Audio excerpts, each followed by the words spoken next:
നമസ്കാരം. സോഡിയാക് മീഡിയയിലേക്ക് എല്ലാ പ്രേക്ഷകർക്കും സ്വാഗതം. 2026 ഫെബ്രുവരി മാസത്തെ തിരുവാതിര നക്ഷത്രക്കാരുടെ നക്ഷത്രഫലം ഒന്ന് പരിശോധിച്ച് നോക്കാം. തിരുവാതിര നക്ഷത്രം എന്ന് പറയുമ്പോൾ മിഥുനക്കൂറാണ്. മിഥുനക്കൂറുകാർക്ക് മിഥുനത്തിൽ തന്നെയാണ് സർവേശ്വരകാരകനായിരിക്കുന്ന വ്യാഴം ചാരവശാൽ സഞ്ചരിക്കുന്നത്. അതേപോലെ തന്നെ 10ാം ഭാവത്തിൽ ശനിയും നിൽക്കുന്ന സമയമാണ്. അപ്പോൾ കണ്ടശനിയുടെ ദോഷമുണ്ട്. അതുപോലെ തന്നെ വ്യാഴം ജന്മരാമവനേ ദുഃഖം എന്ന് പറയുന്നൊരു യോഗത്തെ ചെയ്താണ് നിൽക്കുന്നത്. എന്ന് വെച്ചിട്ടുണ്ടെങ്കിൽ ശ്രീരാമചന്ദ്രൻ വനവാസത്തിന് പോയ രീതിയിൽ ഒരു കാര്യം കൃത്യമായിട്ട് ചെയ്യാനായിട്ടും ഒരു തീരുമാനം കൃത്യമായിട്ട് എടുക്കാനും പറ്റാത്ത രീതിയിലുള്ള തടസ്സങ്ങളും പ്രതിസന്ധികളുമുള്ള ഒരു സമയമാണ്.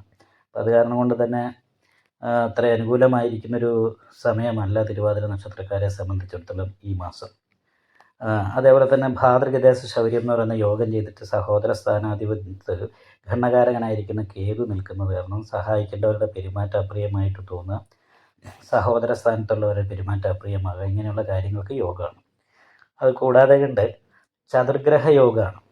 അപ്പം ഭാഗ്യസ്ഥാനത്താണ് ആദിത്യനും രാഹുവും ബുധനും ശുക്രനും നിൽക്കുന്നത്.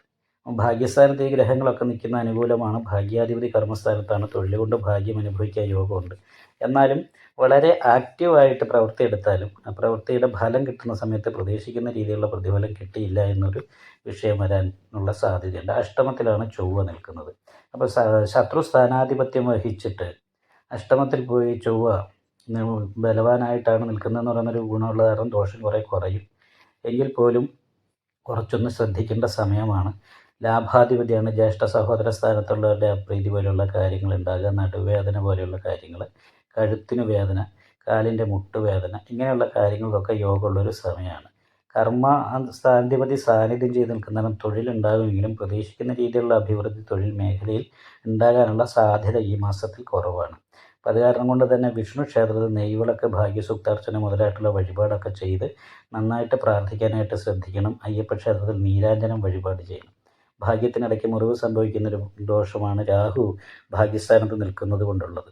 അത് കാരണം കൊണ്ട് നാഗപൂജ ചെയ്യാനും ദേവീ ക്ഷേത്രത്തിൽ ഗുരുതി പുഷ്പാഞ്ജലിയോ രക്തപുഷ്പാഞ്ജലിയോ നെയ്വിളക്കം കഴിപ്പിച്ച് നന്നായിട്ട് പ്രാർത്ഥിക്കാനും ശ്രദ്ധിക്കണം.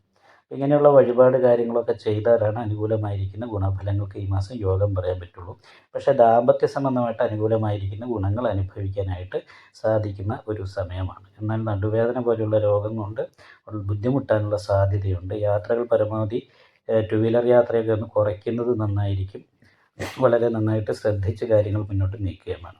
വിദ്യാർത്ഥികളെ സംബന്ധിച്ച് പഠനത്തിൻ്റെ കാര്യത്തിൽ അനുകൂലമായിരിക്കുന്ന രീതി തന്നെയാണ് കാണുന്നത്. ഇഷ്ടസ്ഥാനത്ത് പഠിക്കാനും അല്ലെങ്കിൽ ഇഷ്ടസ്ഥാനത്ത് അഡ്മിഷൻ കിട്ടാനും പഠനത്തിൻ്റെ കാര്യത്തിലൊക്കെ ഏകാഗ്രത ഉണ്ടാകാനും ഒക്കെ യോഗമുള്ളൊരു സമയമാണ്.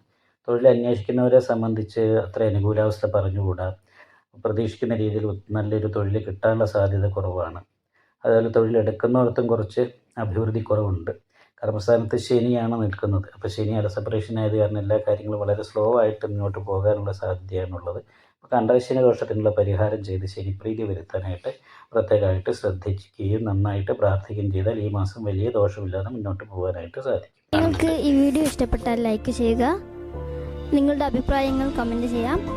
ജ്യോതിഷവുമായി ബന്ധപ്പെട്ട കൂടുതൽ കാര്യങ്ങൾ അറിയാൻ ഈ ചാനൽ സബ്സ്ക്രൈബ് ചെയ്യുക. ഞങ്ങളുടെ ഓൺലൈൻ കൺസൾട്ടൻസി നമ്പർ താഴെ ഡിസ്ക്രിപ്ഷൻ ബോക്സിൽ കൊടുത്തിട്ടുണ്ട്. ആവശ്യമുള്ളവർക്ക് കോൺടാക്റ്റ് ചെയ്യാവുന്നതാണ്.